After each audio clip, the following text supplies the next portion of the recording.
নমস্কার বন্ধুরা, তোমরা সকলে কেমন আছো? আশা করি তোমরা সকলে ভালো আছো ও সুস্থ আছো। আমি তৃষা, আমার ছোট্ট একটি চ্যানেল তৃষা সিম্পল লাইফস্টাইলে তোমাদেরকে অনেক অনেক স্বাগত। তোমাদেরকে সাথে নিয়ে আমার নতুন একটি দিনের নতুন একটি ভিডিও শুরু করলাম। আশা করি ভিডিওটি তোমাদের খুব ভালো লাগবে।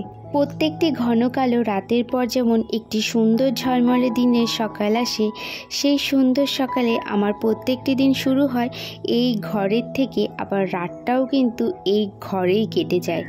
এই ছোট্ট ঘরটাকে নিয়ে আমার অনেক স্বপ্ন ও অনেক আশা জড়িয়ে থাকে।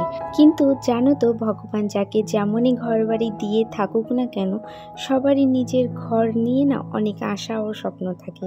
ঘরটাকে আরও সুন্দর করে তুলবে কিভাবে। তবে আমাদের সব স্বপ্ন যে খুব তাড়াতাড়ি পূরণ হয়ে যায় তা কিন্তু নয়। সব স্বপ্নগুলো পূরণ হওয়ার জন্য কিন্তু একটু সময় ও ধৈর্য ধরতেই হয়। আমি কিন্তু তোমাদের সাথে কিছু গল্প করতে করতে আমার কিন্তু কিছু কাজ কিন্তু কমপ্লিট করে নিচ্ছি। এদিকে আমি বিছানাটা উঠিয়ে নিয়েছি।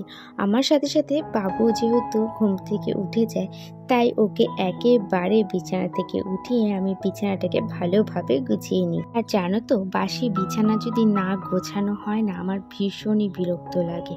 আর আমি সব সময় মনে করি বিছানাটা গুছিয়ে নিয়ে মনে হয় অনেকটা কাজ কিন্তু এগিয়ে যায় সকালের। তারপরে ঘরটাকে আমি ভালোভাবে কিন্তু ঝাড়ু দিয়ে দিয়েছি।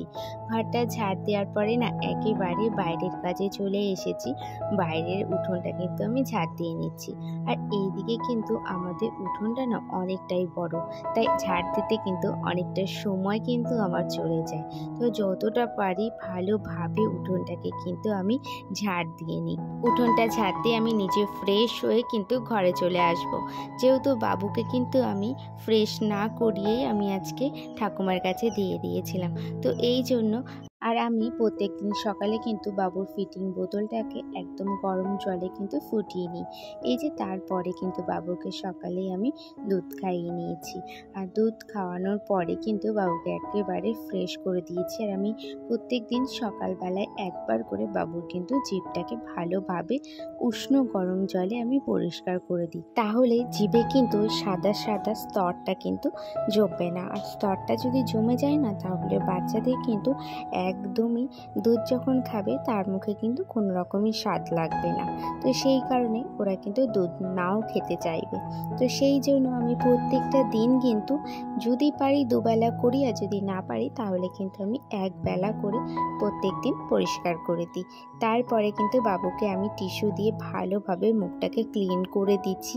ক্লিন করার পরে কিন্তু ওকে আমি প্রত্যেক দিন সেই নতুন করে টিপ পরাবো। তারপরে হচ্ছে জামা চেঞ্জ করব। রাতের জামাটা আমি কিন্তু ওকে চেঞ্জ করে দিই।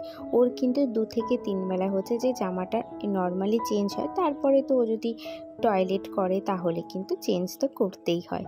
তো এই যে সকালবেলা কিন্তু আমি ওকে একেবারে ক্লিন করে একটা নতুন একটা জামা পরিয়ে দেব। তারপরে কিন্তু আবার সেই দুপুরবেলা যখন স্নান করাবো তখন কিন্তু ওকে জামা পরাবো নতুন আরেকটা। প্রত্যেকটা দিনের সকালেই কিন্তু আমার এই কাজগুলো একেবারে কিন্তু কমন। প্রত্যেকটা দিন যেরকম আমাকে বাসি কাজ থেকে শুরু করে সংসারের টুকিটাকি যে সমস্ত কাজ থাকে সেগুলো যেরকম করতে হয়, তার সাথে সাথে কিন্তু আমার ছেলের যত্নটাও কিন্তু আমাকে সমানভাবে কিন্তু নিতে হয়। আর সেইভাবে যদি আমি এইটুকু টাইম যদি না দিই, ও কিন্তু আমার ঠিক চাহিদাটা কিন্তু বুঝবে না। তো সেই জন্য প্রত্যেকটা দিন ওর সাথে সকালগুলো কিভাবে শুরু শুরু হচ্ছে আর রাতটা কীভাবে শেষ হচ্ছে আমি কিন্তু একদমই বুঝতে পারি না। ওর সাথেই কিন্তু আমার সময়গুলো চলে যায় বেশি অংশ। তো এই যে ওকে রেডি করিয়ে কিন্তু একেবারে দোলনাতে দিয়ে দিয়েছি। আরও না দোলনায় তুলতে তুলতে কিন্তু ও ঘুমিয়ে পড়ে, আর আমার ঘুমিয়ে পড়লেই কিন্তু ওই যে ওইটুকু টাইম আমি কিন্তু কাজবাজগুলো একেবারে সেরে নিই। ছেলে যখন ঘুমিয়ে পড়ে সেই যেইটুকু টাইম পাই সেইটুকু টাইমের মধ্যে সমস্ত কাজ কিন্তু আমি করে নেওয়ার চেষ্টা করি। এই যে ওকে কিন্তু দোলনায় রেখে কিন্তু আমি মশারিটা দিয়ে এসেছি, আর দেওয়ার পরে আমি এই ছোট যে ওয়ার্ডরোবটা আমার ছিল সেই ওয়ার্ডরোবটা কিন্তু প্রচণ্ড নোংরা হয়েছে। সেভাবে কিন্তু এখনও পর্যন্ত আমি ওয়ার্ডরোবটা বাইরে বের করে এইভাবে কিন্তু আমি একদিনও কিন্তু ধুইনি। ওই হালকা ওপর থেকে হালকা জল দিয়ে কিন্তু আমি মুছে নিয়েছিলাম। তো এরপরে কিন্তু আজকে ভাবলাম অনেকটাই নোংরা হয়েছে, তো চলো আজকে কিন্তু এটা ভালোভাবে ধুয়ে নিই। তো এই যে ভালোভাবে ধুয়ে কিন্তু আমি কিছুক্ষণের জন্য রোদে দিয়ে দেবো। আর আজকে এতটাই রোদ যে 5টা মিনিটও লাগেনি এটা শুকাতে। এই যে তারপরে কিন্তু আমি ঘরে চলে এসেছি, আর ঘরে এসে সকালবেলা না বাবুর অনেকগুলো কাঁথা আমি কেচে দিয়েছিলাম, তো সেইগুলো দেখছি শুকিয়ে গেছে 8 ঘন্টা কি 1.25 ঘন্টার মধ্যে। তো তারপরে সেইগুলোকে আমি ভালোভাবে গুছিয়ে কিন্তু বাবুর ওই বাস্কেটটার মধ্যে রেখে দিচ্ছি। আর বাবুর বাস্কেটটাও না আজকে ভালোভাবে ধুয়েছিলাম, ধোয়ার সাথে সাথে একটুখানি রোদে দেওয়ার সাথেই শুকিয়ে গেছিলো। তো তারপরে আমি কিন্তু বাস্কেটের মধ্যে প্রত্যেকটা জামা কিন্তু আর কাপড়গুলো আমি রেখে দিয়েছি। আর আজকে অনেকগুলো কিন্তু কাচাকুচি করেছিলাম। কাচাকাচি বলতে ওই হালকা কিন্তু জল ধোয়া, তো সেটাই করে নিয়েছিলাম। এটা না আমি জন্মাষ্টমীর ভোগের দিন, মানে যেদিন জন্মাষ্টমীর ভোগ দিয়েছিল জন্মাষ্টমীর পরের দিন আমি পরে গেছিলাম এই শাড়িটা। তো সেই জন্য এই শাড়িটা আজকে একটুখানি ধুয়ে দিয়েছি। ধোয়ার পরে যেই শুকিয়ে গেছে আমি আর রোদে রাখিনি, একেবারে কিন্তু ঘরে নিয়ে চলে এসেছি। ঘরে নিয়ে এসে কিন্তু এটা শাড়ি আর ব্লাউজটা আমি ভালোভাবে কিন্তু গুছিয়ে রেখে দিচ্ছি। আর ভালো শাড়ি যদি না বেশিক্ষণ রোদে রাখা হয় তাহলে কিন্তু সেই শাড়িটার গ্লেজটা একেবারেই চলে যায়। আর এটা একটুখানি যেহেতু জরির কাজ করা, তো সেই জন্যই আমি তাড়াতাড়ি করে কিন্তু আমি ঘরে নিয়ে চলে এসেছি। আর এই শাড়িটা কিন্তু আমার না, মায়ের শাড়ি কিন্তু আমি কালকে পরে গেছিলাম। এইদিকে ওয়ার্ডরোবটা কিন্তু একেবারে শুকিয়ে গেছিলো, তো তারপরে আমি ঘরে নিয়ে চলে এসেছি। আর ঘরে নিয়েই কিন্তু আমি ওয়ার্ডরোবটা গুছিয়ে নিচ্ছি। আর এই ওয়ার্ডরোবটা থাকাতে কিন্তু আমার অনেকটা কিন্তু হেল্প হয়েছে। প্রচুর জিনিস কিন্তু এই ওয়ার্ডরোবটার মধ্যে ধরে যায়, তো সেই জন্য বাবু এত জিনিস আমার কিন্তু রাখার একদমই কিন্তু অসুবিধা হয় না। যেহেতু আমাদের ঘরটা কিন্তু খুবই ছোট, তো সেই জন্য অন্য বড় কিন্তু ওয়ার্ডরোবও কেনা যায় না। আর এই কারণেই কিন্তু আমি এই ছোট্ট ওয়ার্ডরোবটা কিনেছিলাম, যাতে সমস্ত জিনিস কিন্তু বাবু ধরে যায়। আর মধ্যবিত্ত সংসারে কিন্তু একটা স্বপ্ন পূরণ করতে কিন্তু অনেকটাই টাইম লেগে যায়। ইচ্ছে থাকলেও কিন্তু সেটার উপায় আর হয়ে ওঠে না। একটা ইচ্ছে আছে যে একটা বড় ওয়ার্ডরোব কিনবো, কিন্তু সেটা কিন্তু আর হয়ে উঠছে না। তো আর এমনিতেও আমি তো শ্বশুরবাড়ি কিছুদিন পরে চলে যাব, সেখানেও আমার কিন্তু একটা ছোট্ট ওয়ার্ডরোব কিন্তু লাগবেই। তো সেই কারণেই ইচ্ছে আছে কিছুদিন পরে কিন্তু বাবুর জন্য একটা ওয়ার্ডরোব কিনবো। তো ওয়ার্ডরোবটা কিনলে কিন্তু বাবুর জামা প্যান্ট রাখতে আমার ওই বাড়িতেও অসুবিধা হবে না। আলমারিগুলো যেহেতু জামা প্যান্টে পুরোপুরি একেবারে ভরে গেছে আমার আর আমার হাজব্যান্ডের, তো সেই জন্য। আর ভগবান যদি চায় প্রত্যেকটা ইচ্ছেই কিন্তু আমাদের পূরণ হবে।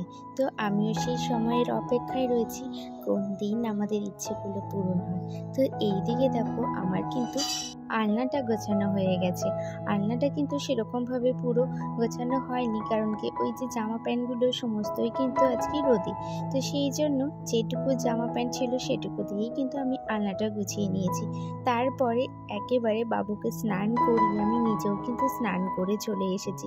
আর স্নানের পরে কিন্তু এই যে প্রত্যেকটা ঘরে কিন্তু আমি পরিষ্কার করে দিচ্ছি, কারণ কি অনেক দিন হয়ে গেছে একদমই কিন্তু ঘর দুয়ার ঝাড়া হয়নি। আমিও ছিলাম না কিছুদিন, আমি গেছিলাম পিসির বাড়ি ঘুরতে, তো সেই কারণে কিন্তু আমার একটা দিনও কিন্তু ভিডিও করা হয়নি। আর তোমাদেরকে আমি অনেকগুলো দিন পর পর কিন্তু ভিডিওগুলো শেয়ার করি। তো ইচ্ছে আছে এর পরের থেকে প্রত্যেকটা দিন কিন্তু আমি ডেইলি ব্লগ দেব। আর আমি জানি তোমরাও কিন্তু আমার সাথে থাকবে। এইদিকে আমার কম্পিউটারের টেবিলটা কিন্তু মোছা হয়ে গেছে। তারপরে ভাইয়ের কিন্তু শোকেসটা আমি মুছে নিচ্ছি। আর আমাদের শোকেসের কাজগুলোতে না অনেকটাই নোংরা পড়ে থাকে। ওই যে একেবারে কিন্তু ঘরের দৌড়ের সামনাসামনি শোকেসটা, সেই জন্য প্রত্যেক দিন কিন্তু মুছলেও ধুলো কিন্তু থেকেই যায়। যেরকম আমি কিন্তু কালকে শোকেসটা মুছেছিলাম, তো সেই রকম দেখো আজকেও কিন্তু ধুলো পড়ে গেছে। তারপরে আলমারির কাজটাও কিন্তু আমি মুছে নিচ্ছি। আমি ভাবলাম প্রত্যেকটা কাজ যখন করছি একেবারে করেই কিন্তু কমপ্লিট করি। এই যে এই দিকে কিন্তু বিকেল হয়ে গেছে, খেয়ে দিয়ে একটুখানি শুয়েছিলাম, তারপরে বাবুকে কিন্তু একেবারে ফ্রেশ করিয়ে রেডি করিয়ে দিয়েছি। রেডি করার পরে এই যে ও কিন্তু ওর দাদুর কোলে কিন্তু বসে বসে খেলা করছিল। আর বাড়িতে আমার পিসিরা এসেছিল, তো সেই জন্য ও কিন্তু নতুন এক দাদুর কোল পেয়ে একেবারে কিন্তু খুব মজাতেই খেলা করছে। আর আজকের মতন ভিডিওটি আমি এখানেই শেষ করলাম। যদি আমার ভিডিওগুলো ভালো লেগে থাকে তাহলে তোমরা কিন্তু আমার সাথে থেকো, পাশে থেকো।